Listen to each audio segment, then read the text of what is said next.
In today's video, I am going to teach you how to add Wishlist in Shopify. To begin, log into your Shopify admin dashboard.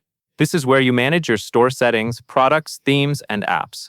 Once you are inside the admin area, look for the Settings and App-related section, so you can access the tools that connect extra features to your store. Since a wishlist is not usually built into Shopify by default, you will be adding this feature through an app. Next, go to the Shopify App Store. This is the official marketplace for Shopify apps, and it is the safest place to find tools that are designed to work with your store. Inside the App Store, use the search bar and type in Wishlist.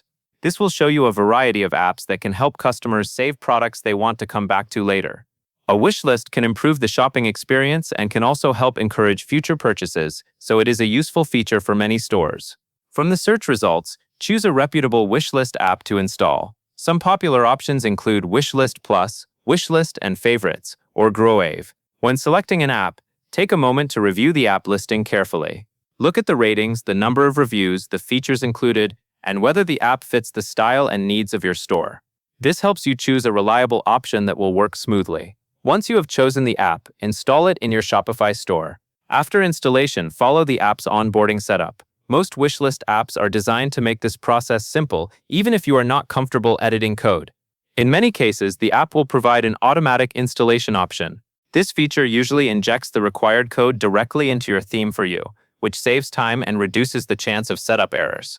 As you go through the onboarding, read each setup screen carefully and allow the app to complete its connection to your store. If the app offers automatic theme integration, use that option to make the process easier.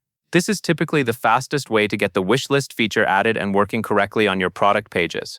Once the setup is complete, your wishlist app should be active and connected to your Shopify theme. At that point, customers will be able to save products for later, depending on the app's features and layout. That covers everything you need to know.